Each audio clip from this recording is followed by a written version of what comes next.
Vice President J.D. Vance arrived in Israel today for a 3-day visit to check in on how the implementation of President Trump's 20-point peace plan is progressing. Now, his visit comes after fighting broke out between Israel and Hamas, prompting concern over the fragile nature of the ceasefire. But Vice President Vance cautioned the press not to get hysterical. He said, "We are in a very good place." Every time something bad happens, and every time that there's an act of violence, there's this inclination to say, oh, this is the end of the ceasefire. This is the end of the peace plan. It's not the end. It is, in fact, exactly how this is going to happen when you have people who hate each other, who have been fighting against each other for a very long time. We are doing very well. We are in a very good place. We're going to have to keep working on it, but I think we have the team to do exactly that. So, are we in a very good place? Joining me now to discuss this is Middle East Bureau Chief Chris Mitchell. He is with CBN News. Chris, thanks so much for joining us. Great to be with you again, Tony. All right, let's start with the basics. What's the situation right now in Israel as it pertains to this ceasefire? Well, right now, the main focus is on the visit of J.D. Vance. He spoke at this center, which is where some of the troops will monitor the ceasefire. He's also coming here to Jerusalem, staying at the King David. You know where that is, not too far actually away from our bureau. So the focus right now is his statements about the status of the ceasefire, where we go from here, as well as you saw Steve Witkoff and Jared Kushner alongside him as he was speaking. So that's the big news. They'll be meeting with Prime Minister Netanyahu as well, and just to see where this ceasefire goes. It has been problematic since the very beginning, but as J.D. Vance said, we're going to expect bumps on the road, and we're seeing and experiencing those bumps as we speak. So how would you describe the atmosphere right now? Calm, tense, or just kind of waiting for the next move? Well, I would say after the release of the living hostages, a great deal of relief after 2 years of just holding their breath, waiting for the living hostages to be released. Also, anxiousness about the remains of the deceased hostages. I think about 15 have yet to still be returned to their loved ones here in Israel. I think the feeling is that Hamas is actually stalling and using some psychological warfare, emotional warfare against the people of Israel. That's another issue. But I would say anxiousness about how this ceasefire is going to go. I think the main thing, Tony, is what happens with Hamas. They filled the vacuum in Gaza immediately. They got on the streets. They started executing people in public. They are doing vigilante justice right now, enforcing their rule and taking over the aid once again. So I think the question is, well, who and how can Hamas be taken care of and obliterated, as President Trump has said, if they don't disarm voluntarily?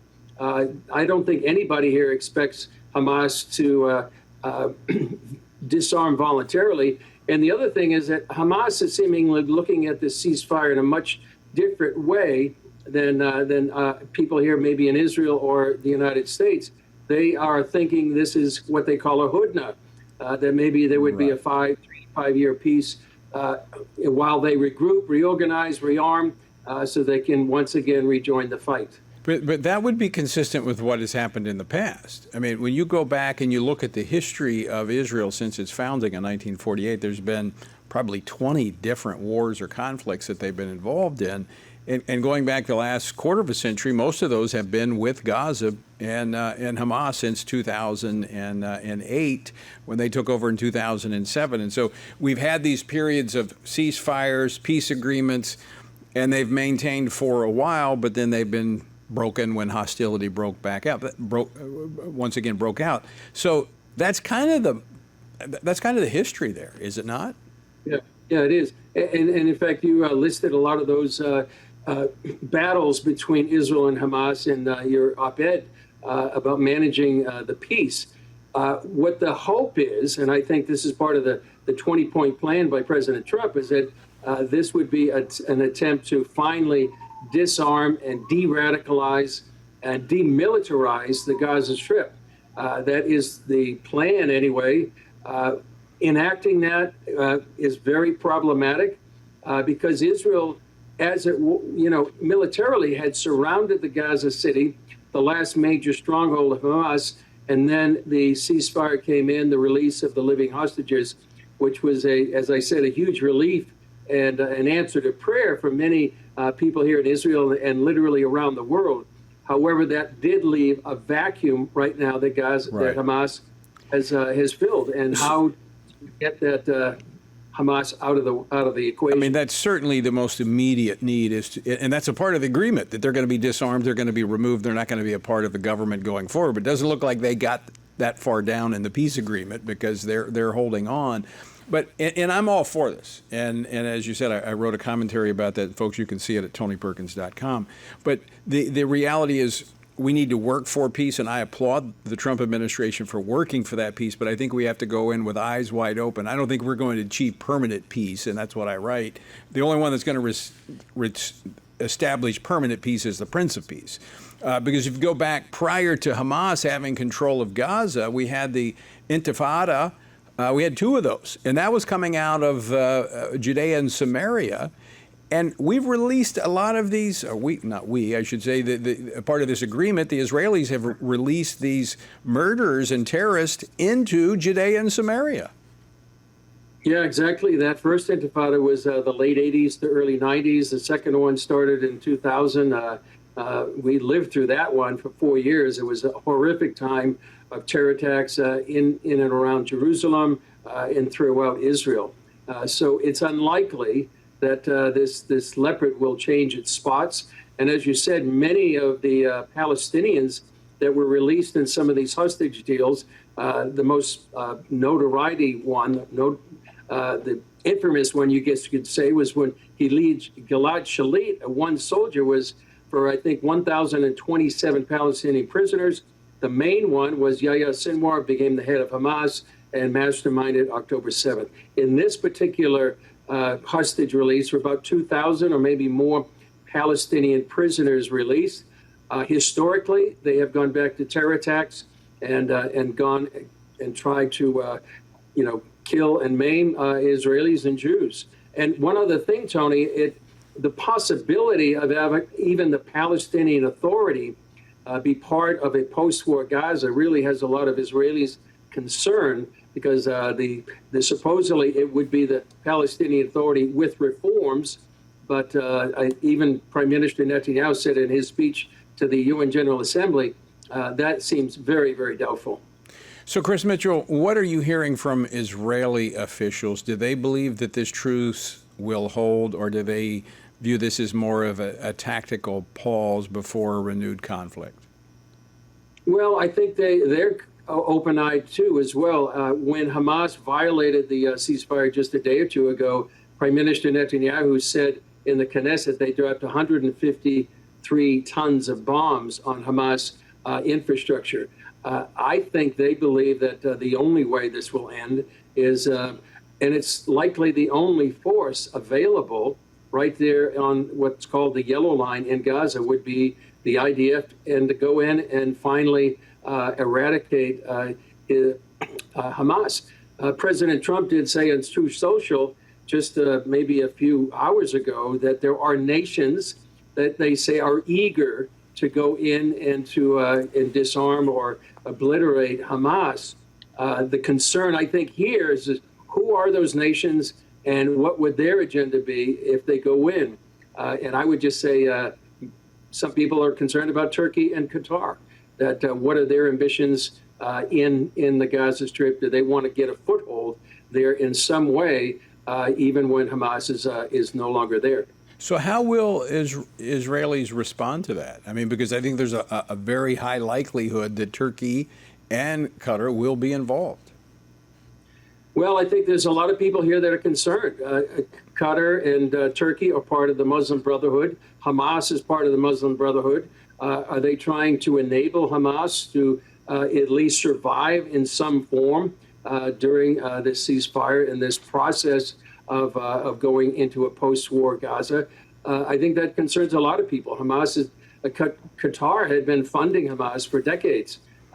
Turkey has been hosting the leaders of Hamas, and they share a similar ideology. And that ideology is certainly anti-Israel and wants to establish a worldwide caliphate. So that's a big concern, I think, for some people here in Israel and around the world, for that matter.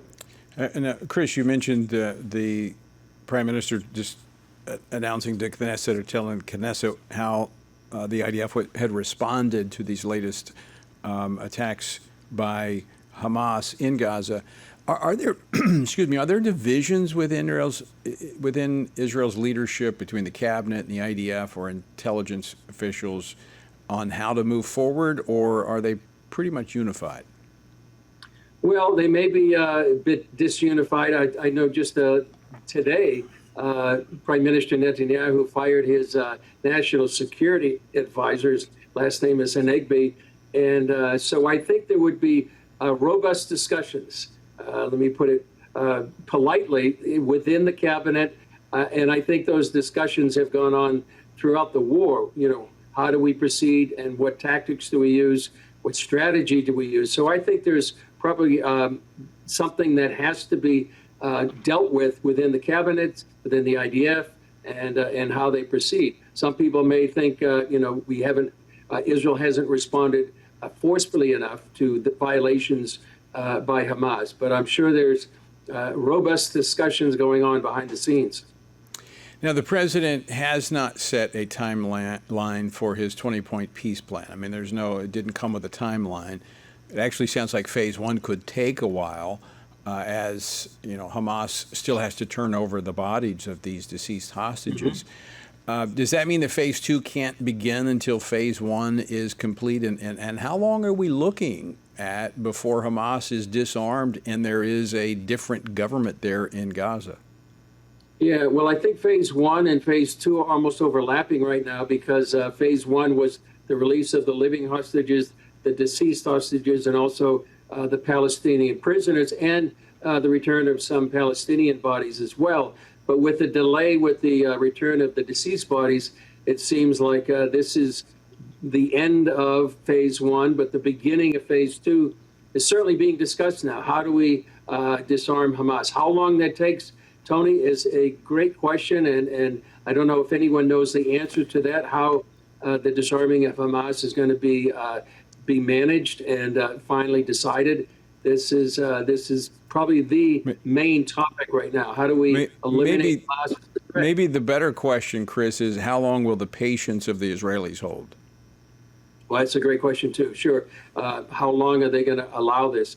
Hamas doesn't, pose a threat right now necessarily to Israeli communities in the south. They really have hardly any missiles left or ways to go ahead and attack Israelis, and that's why during phase one, Israel withdrew to the yellow line that they're establishing right now. So they still control 53% of the Gaza Strip.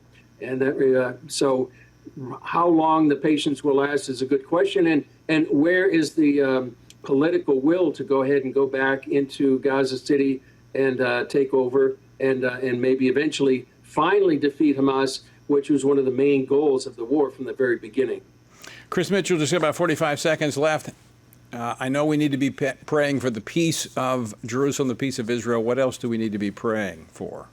Well, I would say, Tony, extraordinary wisdom for the leaders, and the Lord would actually move on J.D. Vance and Kushner and Witkoff and Prime Minister Netanyahu, President Trump, just great wisdom to know how to manage this. These are, momentous decisions, and it's not just any country, Tony, it's Israel. And Israel is the apple of God's eye. You don't want to miss it. You don't want to make mistakes here in Israel. So I would just pray for extraordinary wisdom, and that the Lord himself would kind of help manage this situation. Wise counsel, Chris Mitchell. We don't want to get it wrong when it comes to Israel. Thanks so much for bringing us this firsthand perspective from Jerusalem. Always great to hear from you, Chris. Thanks, Tony. Great to be with you.